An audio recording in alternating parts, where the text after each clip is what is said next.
Right one వీడియోలోకి వెళ్ళే ముందు ప్రతి ఒక్కరికి స్మాల్ రిక్వెస్ట్ ఏంటంటే చాలా మంది వీడియోస్ని చూస్తున్నారు కానీ లైక్ చేయకుండా వెళ్ళిపోతున్నారు. మీరు ఒక లైక్ చేసిన మన చాలా కొద్దిగా బూస్టప్ అయితే ఉంటుంది. ప్రతి ఒక్కరు కూడా లైక్ అయితే చేయండి బ్రదర్. అండ్ ఇటువంటి జనరల్ అప్డేట్స్ కూడా కావాలంటే కూడా మన ఛానల్ని సబ్స్క్రైబ్ చేసుకొని పక్కన బెల్ ఐకాన్ అయితే యాక్టివేషన్ అయితే పెట్టుకోండి. ఇక టాపిక్ వెళ్ళిపోయినట్లయితే మనకు మినిస్టర్ ఆఫ్ డిఫెన్స్ నుంచి కింద పనిచేస్తున్న ఒక సంస్థ నుంచి పర్మనెంట్ ఉద్యోగాలతోటి జూనియర్ అసిస్టెంట్ పోస్టులు అయితే భర్తీ చేస్తున్నారు. మళ్ళీ చెప్తున్నాను, మనకు మినిస్టర్ ఆఫ్ డిఫెన్స్ నుంచి కింద పనిచేస్తున్న సంస్థ నుంచి పర్మనెంట్ పోస్టులు అయితే భర్తీ చేస్తున్నారు. అండ్ జాబ్ లొకేషన్ కూడా ఎక్కడంటే మన హైదరాబాద్లోనే. కాబట్టి ఎవరైతే అంటే జాబ్లో హైదరాబాద్లో మన తెలుగు స్టేట్లో జాబ్ చేయాలి, అది కూడా మినిస్టర్ ఆఫ్ డిఫెన్స్ అండర్లో వర్క్ చేస్తున్నటువంటి సంస్థలో అని అనుకున్న వాళ్ళు వీడియోని ఎండ్ వరకు చూడండి. ఇప్పుడు వీడియోలో వచ్చేసి ఏంటంటే క్వాలిఫికేషన్ ఏంటి, ఏజ్ లిమిట్ ఏంటి, సెలక్షన్ ప్రాసెస్ ఏ విధంగా ఉంటుంది, అప్లై లాస్ట్ డేట్ ఎప్పుడు, ప్రతిదీ మీకు పిన్ టు పిన్ అయితే ఎక్స్ప్లెయిన్ చేయడానికి అయితే ట్రై చేస్తాను. అండ్ ఎవరైతే ఈ వీడియోని చూస్తున్నట్టు అంటే చూడడానికి ఎవరైతే క్లిక్ చేశారో వాళ్ళందరూ కూడా వీడియోని ఎండ్ వరకు చూడండి. చూసిన తర్వాత మీకు క్వాలిఫికేషన్, ఏజ్ లిమిట్ ప్రతిదీ ఉంటే కనుక అప్లై చేసుకోవడానికి అయితే ట్రై చేయండి. అండ్ మళ్ళీ ఒకసారి రిక్వెస్ట్ చేస్తున్నాను బ్రదర్, ప్రతి ఒక్కరిని వీడియోని అయితే కంపల్సరీ అయితే లైక్ అయితే చేయండి. చాలామంది వీడియోస్ని చూస్తున్నారు, లైక్ చేయకుండా వెళ్ళిపోతున్నారు అనమాట. ఇక మెటా వెళ్ళినట్టయితే మనకు మినిస్టర్ ఆఫ్ డిఫెన్స్ అండర్లో వర్క్ చేస్తున్నటువంటి సంస్థ నుంచి వచ్చినటువంటి మనకు పర్మనెంట్ పోస్టులు ఉన్నటువంటి ఏవైతే ఉన్నాయో నోటిఫికేషన్ వచ్చేసి ఇదే అనమాట. ఇది వచ్చేసి ఇక్కడ మీరు చూసుకున్నట్లయితే భారత్ ఎలక్ట్రానిక్స్ అనమాట. భారత్ ఎలక్ట్రానిక్స్ లిమిటెడ్ సంస్థ నుంచి అయితే రావడం జరిగింది. ఇక్కడ మీరు కిందని చూసుకోవచ్చు, a government of India enterprises under the minister of defence అండర్లో వర్క్ చేస్తున్నటువంటి ఏవైతే సంస్థ ఉందో భారత్ ఎలక్ట్రానిక్స్ లిమిటెడ్ సంస్థ నుంచి మనకు పోస్టులు అయితే మనకు భర్తీ చేస్తున్నట్టు నోటిఫికేషన్ అయితే రావడం జరిగింది. ఇక్కడ మీకు అడ్వర్టైజ్మెంట్ నెంబర్ ఇచ్చాడు. అదేవిధంగా డేట్ వచ్చేసి మార్చి 19, 2025 తేదీన మనకు నోటిఫికేషన్ అయితే రావడం జరిగింది. అయితే బ్రదర్ ఇక్కడ మనకు ఏవైతే హైదరాబాద్లో ఉన్నటువంటి ఏవైతే యూనిట్స్ ఉన్నాయో ఆ యూనిట్లో ఉన్నటువంటి పోస్టులు అయితే మనకు భర్తీ చేస్తున్నారు.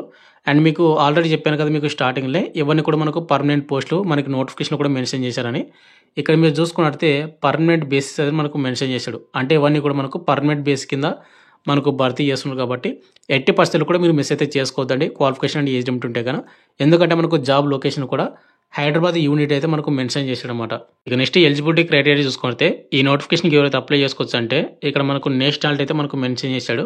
Candidate must be a citizen of India. Indian citizen అయితే ఎవరైనా ఉంటే కనుక వాళ్ళందరూ కూడా అప్లై చేసుకోవచ్చు. ఆంధ్ర అండ్ తెలంగాణలో ఉన్నటువంటి ప్రతి ఒక్కరు కూడా. ఇక నెక్స్ట్ మనకు ఏజ్ లిమిట్ చూసుకుంటే మార్చి 1, 2025కి మీ ఏజ్ అయితే కౌంట్ అయితే చేసుకోవాల్సి ఉంటుంది. మనకి ఈ నోటిఫికేషన్ వచ్చేసి మనకు ఇంజనీరింగ్ అసిస్టెంట్ ట్రైనీ పోస్టులు భర్తీ చేస్తున్నారు. 28 సంవత్సరాలు ఉంటా 18 నుండి 28 సంవత్సరాలు ఉన్నటువంటి యువర్ ఈడబ్ల్యూఎస్ అప్లై చేసుకోవచ్చు. ఇక టెక్నీషియన్కి వచ్చేసి 18 నుండి 28 సంవత్సరాలు ఉన్నటువంటి యువర్ ఈడబ్ల్యూఎస్ అప్లై చేసుకోవచ్చు. అండ్ అదేవిధంగా జూనియర్ అసిస్టెంట్కి వచ్చేసి 18 నుండి 28 సంవత్సరాలు ఉన్నటువంటి యువర్ ఈడబ్ల్యూఎస్ అప్లై చేసుకోవచ్చు అనమాట. అదేవిధంగా మనకు ఏజ్ లాషన్ అయితే ఇవ్వడం జరిగింది, అప్పర్ ఏజ్ లాషన్. ఇక్కడ ఓబీసీ క్యాండిడేట్ వాళ్ళకి వచ్చేసి 3 years అనమాట. 3 years వచ్చేసి అంటే ఓవరాల్ మీకు 31 years వరకు అప్లై అయితే చేసుకోవచ్చు. ఇక ఎస్సీ ఎస్టీ వాళ్ళు వచ్చేసి 5 years, ఓవరాల్గా మీకు 33 years వరకు అప్లై అయితే చేసుకోవచ్చు. ఇక ఎవరైనా ఫిజికల్ హ్యాండిక్యాప్డ్ వాళ్ళు ఎవరైనా ఉంటే కనుక అది కూడా మనకు 40% అబవ్ మీకు ఫిజికల్ హ్యాండిక్యాప్డ్ అయితే ఉండాలి. వాళ్ళకు వచ్చేసి 10 years, అంటే మీకు ఓవరాల్గా 38 yearsకు అప్లై అయితే చేసుకోవచ్చు ఫిజికల్ హ్యాండిక్యాప్డ్ వాళ్ళు. కాబట్టి ఈ ఏజ్ లిమిట్ ఉన్నటువంటి ప్రతి ఒక్కరు కూడా అప్లై చేసుకోవడానికి అయితే ట్రై చేయండి. అయితే బ్రదర్ ఈ నోటిఫికేషన్కి ఎవరైతే అప్లై చేస్తారో వాళ్ళకి ఎటువంటి ఎక్స్పీరియన్స్ కూడా మనకు లేదనమాట. ఇక్కడ మీరు చూసుకున్నట్లయితే మనకు నోటిఫికేషన్ అని ఎక్స్పీరియన్స్ వచ్చేసి మనకు నిల్ అని పెట్టాడు. నిల్ అంటే కన్నా అవసరం లేదని అర్థం, దాని అర్థము. కాబట్టి ఎవరైనా అప్లైస్ కూడా చేసుకోవచ్చు. ఇక నెక్స్ట్ వచ్చి మనకు సెలక్షన్ ప్రాసెస్ అనమాట. సెలక్షన్ ప్రాసెస్ వచ్చేసి ఎవరైతే అప్లై చేస్తారో వాళ్ళ అప్లికేషన్స్ అన్ని కూడా మనకు షార్ట్ లిస్ట్ అయితే చేసి ఇక్కడ మనకు ప్రొవిజనల్లీ షార్ట్ లిస్ట్ అయితే మనకు చేసి మనకు రిలీజ్ చేస్తారు. షార్ట్ లిస్ట్ అయినట్టు వాళ్ళకు ముందుకు వచ్చేసి ఎగ్జామ్ అయితే ఉంటుంది. అయితే బ్రదర్ మనకు సెలక్షన్ ప్రాసెస్ కూడా ఓన్లీ సింగిల్ ఎగ్జామ్ మాత్రమే కండక్ట్ అయితే చేస్తారు. ఎటువంటి అంటే స్టేజ్ 2 ఎగ్జామ్ కానీ మెడికల్ టెస్ట్ కానీ ఏది కూడా కండక్ట్ అయితే చేయరు.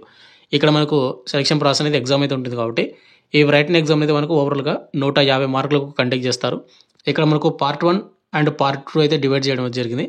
ఇక్కడ మనకు పార్ట్ 1లో వచ్చేసి జనరల్ యాప్టిట్యూడ్ అనమాట. 50 మార్కులకు అయితే క్వశ్చన్ అయితే రావడం అయితే జరుగుతుంది. ఇక్కడ మీరు 50 క్వశ్చన్స్ అంటే 50 మార్కులు కూడా దేని నుంచి వస్తాయని మీరు ఇక్కడ చూసుకోవచ్చు. ఇక్కడ మీరు చూసుకోవచ్చు. కావాలంటే మీకు స్క్రీన్ షాట్ కావాలంటే స్క్రీన్ షాట్ కూడా మీరు అయితే తీసుకోండి బ్రదర్. ఇక నెక్స్ట్ వచ్చి మనకు పార్ట్ 2లో వచ్చేసి మనకు టెక్నికల్ యాప్టిట్యూడ్ నుంచి 100 మార్కులకు 100 క్వశ్చన్ అయితే రావడం అయితే జరుగుతుంది. అండ్ ఓవరాల్గా మీకు ఇక్కడ ఏ డిపార్ట్మెంట్ నుంచి వస్తాయని మీరు చూసుకోవచ్చు. ఇక క్వాలిఫై మార్కులు కూడా మనకు మెన్షన్ చేశాడు. ఇక్కడ జనరల్, ఓబీసీ, ఈడబ్ల్యూఎస్ కేటగిరీలకు ఈచ్ పార్ట్ అనమాట. అంటే పార్ట్ 1లో 35 వచ్చి ఉండాలి పర్సెంటేజ్, అండ్ పార్ట్ 2లో కూడా 35% మీకు మార్కులు అయితే వచ్చి ఉండాలి. ఇక అదేవిధంగా ఎవరైతే ఎస్సీ, ఎస్టీ, పీడబ్ల్యూ క్యాండిడేట్ వాళ్ళు ఎవరుతున్నారో వాళ్ళు కూడా సపరేట్‌గా అంటే పార్ట్ 1లో 30%, పార్ట్ 2లో 30% మీకు మార్కులైతే వచ్చి ఉండాలి. ఇవి క్వాలిఫై నేచర్ మాత్రమే. అయితే బ్రదర్ ఇక్కడ ఒకటి చెప్పేదేంటంటే మీకు జాబ్ కావాలి అనుకుంటే గన ఇక్కడ ఏవైతే క్వాలిఫై మార్క్స్ ఉన్నాయో ఈ క్వాలిఫై మార్క్స్‌ని మీరు మైండ్‌లో అయితే పెట్టుకోవద్దండి. వీటికంటే ఎక్కువ స్కోర్ చేస్తేనే మీకు జాబ్ వచ్చే అవకాశం అయితే ఉంటుందన్నమాట. ఇక నెక్స్ట్ ఎగ్జామ్ అయిపోయిన తర్వాత మనకు డాక్యుమెంట్ వెరిఫికేషన్ అయితే కండక్ట్ అయితే చేసి మనకు ఫైనల్ మెరిట్ లిస్ట్ అయితే రిలీజ్ చేస్తారు. ఆ ఫైనల్ మెరిట్ లిస్ట్‌లో మన పేరు ఉందంటే గన మనం ఏ ట్రేడ్‌కి అయితే అప్లై అయితే చేసుకున్నామో వాటిలోనే మనకు ఉద్యోగం అనేది ఇవ్వడం అయితే జరుగుతుంది. కాబట్టి బ్రదర్ నేను మళ్ళీ చెప్తున్నాను. మీరు ఎగ్జామ్ మీద బాగా ఫోకస్ చేయండి. ఎవరికైతే క్వాలిఫికేషన్ ఏజ్ లిమిట్ ఉన్నటువంటి వాళ్ళు అప్లై చేస్తే గన. నెక్స్ట్ వచ్చేసి మనకు అప్లికేషన్ ఫీజు విషయానికి వస్తే గన జనరల్, ఓబీసీ, ఈడబ్ల్యూఎస్ కేటగిరీలో మాత్రమే పేమెంట్ అయితే చేయాల్సి ఉంటుంది. అది కూడా ₹250 అనమాట. అదేవిధంగా మీకు 18% మీకు జీఎస్టీ అయితే మీరు పేమెంట్ అయితే చేయాల్సి ఉంటుంది. అంటే బ్రదర్ ఇక్కడ మనకు అప్లికేషన్ ఫీజు అనేది చాలా తక్కువ అయితే పెట్టడం జరిగింది. అయితే ఎవరైతే ఎస్సీ వాళ్ళు కానీ, ఎస్టీ వాళ్ళు కానీ, ఫిజికల్ హ్యాండిక్యాప్డ్ వాళ్ళు కానీ, ఎక్సెప్షన్ కేటగిరీలు కానీ ఎవరైతే ఉంటారో వాళ్ళకి ఎటువంటి అప్లికేషన్ ఫీజు అయితే లేదు.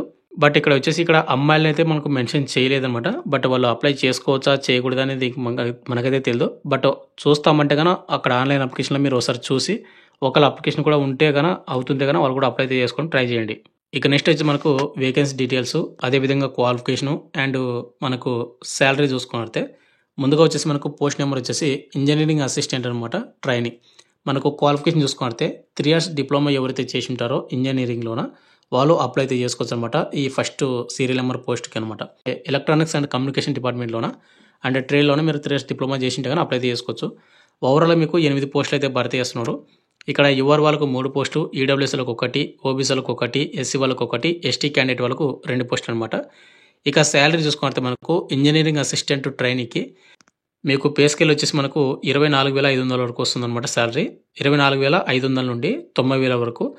ప్లస్ అదేవిధంగా మనకు అడ్మిషనబుల్ అలవెన్స్లు కూడా మనకు రావడం అయితే జరుగుతుంది, అదర్ అలవెన్స్లు అనమాట. ఓవరాల్ మీకు శాలరీ చూసుకుంటే 40,000 అప్పుడు మీకు శాలరీ అయితే వస్తుంది అన్ని అలవెన్స్ కలుపుకుంటే కనుక. ఇక నెక్స్ట్ పోస్ట్ వచ్చేసి ఇక్కడ మనకు టెక్నీషియన్ సి అనమాట. వీటికి క్వాలిఫికేషన్ చూసుకుంటే 10th పాస్ అయి ఉండాలి, అదేవిధంగా ఐటీ అయితే చేసి ఉండాలి, అదేవిధంగా 1 year అప్రెంటిస్షిప్ చేసి ఉంటే కనుక అప్లై అయితే చేసుకోవచ్చు. ఒకవేళ మీరు 10th, ఐటీఐ 1 year అప్రెంటిస్షిప్ చేయని వాళ్ళు ఎవరైతే ఉంటారో వాళ్ళు వచ్చేసి 10th పాస్ అయి ఉండాలి, అదేవిధంగా 3 years national apprenticeship course certificate ఎవరైతే చేసి ఉంటారో వాళ్ళని అప్లై అయితే చేసుకోవచ్చు అనమాట. అంటే ఇక్కడ మీరు చూసుకోవచ్చు ఎలక్ట్రానిక్స్ అండ్ మెకానిక్ అనమాట. అండ్ ఓవరాల్గా చూసుకుంటే 21 పోస్టులు అయితే భర్తీ చేస్తూ ఉన్నారు. యువర్ వాళ్ళకు 8 పోస్టులు, ఏడబ్ల్యూఎస్లకు 3, ఓబీసీ వాళ్ళకు 5, ఎస్సీ వాళ్ళకు 4, ఎస్టీ క్యాండిడేట్ వరకు 1 పోస్టు. ఇక లాస్ట్లో వచ్చేసి మనకు జూనియర్ అసిస్టెంట్ పోస్టులు అయితే మనకు భర్తీ చేస్తున్నారు అనమాట. వీటికి క్వాలిఫికేషన్ చూసుకుంటే ఎవరైతే బీకామ్ కానీ, బీబీఎం కానీ ఎవరైతే చేసి ఉంటారో 3 years కోర్స్ అనేది వాళ్ళు అప్లై అయితే చేసుకోవచ్చు అనమాట. ఇక్కడ బీకామ్, బీబీఎం మనకు మెన్షన్ చేసి చూసుకోండి. ఓవరాల్గా మనకు 3 పోస్టులు అయితే భర్తీ చేస్తున్నమాట జూనియర్ అసిస్టెంట్ కూడా. ఇక్కడ యువర్ కేటగిరీలో 1 పోస్టు, ఓబీసీలోనే 1, ఎస్టీ క్యాండిడేట్లో 1 పోస్టు. ఇక్కడ ఎస్సీ వాళ్ళకైతే పోస్టులు అయితే లేవు అండ్ ఈడబ్ల్యూఎస్ కేటగిరీలో కూడా పోస్ట్ అయితే లేవు. బట్ ఏంటంటే మీరు అప్లై చేసుకుంటా అంటే కనుక యువర్ కేటగిరీలో 1 పోస్ట్ అయితే ఉంది కదా వాటికి మీరైతే అప్లై అయితే చేసుకోవచ్చు. అయితే ప్రతి ఇక్కడ మనకు శాలరీ చూసుకుంటే టెక్నీషియన్ సి అండ్ జూనియర్ అసిస్టెంట్కి బేసిక్ పే మీకు పే స్కేల్ వచ్చేసి 21,500 నుండి 82,000 మీకు శాలరీ అయితే వస్తుంది. అదేవిధంగా ప్లస్ మనకు అదర్ అలవెన్స్ కలుపుకుంటే ఓవరాల్ మీకు 40,000 వరకు దగ్గర మీకు శాలరీ అయితే వస్తుంది అన్ని అలవెన్స్ కలుపుకుంటే. ఇంకా ఎక్కువ కూడా రావడానికి అవకాశం అయితే ఉంటుందన్నమాట. అయితే బ్రదర్ ఇక్కడ మనకు జూనియర్ అసిస్టెంట్ ట్రైనీ అండ్ టెక్నీషియన్లు వచ్చేసి మనకు ప్రతి కేటగిరీ వాళ్ళకు అంటే ప్రతి క్యాస్ట్ వాళ్ళకు పోస్టులు అయితే ఉన్నాయి కాబట్టి మీరు ప్రతి కేటగిరీ వాళ్ళు కూడా అప్లై అయితే చేసుకోవచ్చు. అప్లై అయితే చేసుకోండి క్వాలిఫికేషన్ అండ్ ఏజ్ లిమిట్ ఉంటే కనుక. ఇక నెక్స్ట్ వచ్చేసి మనకు హౌ టు అప్లై విషయానికి వస్తే కనుక దీనికి ఓన్లీ ఆన్లైన్ ద్వారా మాత్రమే అప్లై అయితే చేసుకోవాల్సి ఉంటుంది. అప్లై చేయాల్సిన వెబ్సైట్ లింక్ వచ్చేసి కింద డిస్క్రిప్షన్లో అయితే నేను పెడతాను, ఆ లింక్ అయితే క్లిక్ చేసుకోండి. లేదంటే మీకు నోటిఫికేషన్ కూడా ఇక్కడ మీకు మెన్షన్ చేశారు చూసుకోండి, ఆ లింక్ క్లిక్ చేసుకొని మనకు బిల్ అంటే మనకు భారత్ ఎలక్ట్రికల్ ఏదైతే లిమిటెడ్ ఉందో వాటి అఫీషియల్ వెబ్సైట్కి అయితే వెళ్ళిపోతారు. ఆ వెబ్సైట్లో మీరు మీ డీటెయిల్స్ అన్ని కూడా ఫిల్అప్ చేసి మీరైతే అప్లై అయితే చేసుకోవచ్చు. అయితే బ్రదర్ ఈ నోటిఫికేషన్కి ఆల్రెడీ ఆన్లైన్ అప్లికేషన్ అనేది స్టార్ట్ అయిపోయింది అనమాట. ఇక అప్లై లాస్ట్ డేట్ ఎప్పుడు చూసుకున్నట్టు మనకు వాళ్ళు నోటిఫికేషన్లో లాస్ట్ అయితే మనకు మెన్షన్ చేశారు చూసుకోండి. The last date of applying online వచ్చేసి April 9, 2025. మనకు నెక్స్ట్ మంత్ 9వ తేదీ వరకు అప్లై అయితే చేసుకోవచ్చు. అండ్ టైం కూడా చాలా ఉంది కాబట్టి అంటే qualification and age limit apply అయితే చేసుకోండి. బట్ అప్లై చేసేటప్పుడు మాత్రం కొద్దిగా కేర్ఫుల్గా అప్లై అయితే చేసుకోండి బ్రదర్. మీ 10th మెమోలో ఏ విధంగా అయితే మీ డీటెయిల్స్ ఉన్నాయో, మీ పేరు కానీ, ఫాదర్ నేమ్ కానీ, మీ డేట్ ఆఫ్ బర్త్ కానీ మొత్తం కూడా సేమ్ అదే విధంగా ఇవ్వండి. ఎందుకంటే మనకు డాక్యుమెంట్ వెరిఫికేషన్ కొద్దిగా ప్రాబ్లం అవుతుందన్నమాట. ఇక ఫైనల్గా వచ్చేసి ఇంతే బ్రదర్. మనకు మినిస్ట్రీ ఆఫ్ డిఫెన్స్ అండర్లో వర్క్ చేస్తున్నటువంటి భారత్ ఎలక్ట్రానిక్స్ లిమిటెడ్ ఏదైతే సంస్థ ఉందో వాటి నుంచి మనకు పర్మనెంట్ బేసిక్స్ కింద అంటే మనకు పర్మనెంట్ జాబ్స్ అయితే మనకి ఏవైతే రిలీజ్ చేశారో వాటి కంప్లీట్ డీటెయిల్స్ అయితే చెప్పాను అని అనుకుంటున్నాను. అప్లై లాస్ట్ డేట్ వచ్చేసి ఏప్రిల్ 9, 2025. మనకు నెక్స్ట్ మంత్ 9వ తేదీ వరకు అప్లై అయితే చేసుకోవచ్చు. కాబట్టి క్వాలిఫికేషన్ అండ్ ఏజ్ ఉన్న ప్రతి ఒక్కరు కూడా అప్లై చేసుకోవడానికి అయితే ట్రై చేయండి. అండ్ ఎవరైతే జాబ్కి సెలెక్ట్ అవుతారో వాళ్ళకు జాబ్ లొకేషన్ కూడా మనకు హైదరాబాద్లో అయితే పెట్టడం అయితే జరిగిందనమాట. అండ్ ఫైనల్గా వచ్చేసి ఇంతే బ్రదర్. వీడియో చూసాం ప్రతి ఒక్కరు కూడా లైక్ అయితే చేయండి. లైక్ అయితే చేసినారా అని అనుకుంటున్నాను. అండ్ మీకు ఇంకా ఏమైనా డౌట్ కింద కామెంట్ చేయండి. లేదు నాకు ఇన్స్టాగ్రామ్ పేరు మీరు మెసేజ్ చేస్తుంటే కూడా ఇన్స్టాగ్రామ్ పేరు అయితే మీరు మెసేజ్ చేయొచ్చు. ఇన్స్టాగ్రామ్ పేజ్ లింక్ కింద డిస్క్రిప్షన్ ఒకసారి చెక్ అవుట్ అయితే చేయండి. Thank you.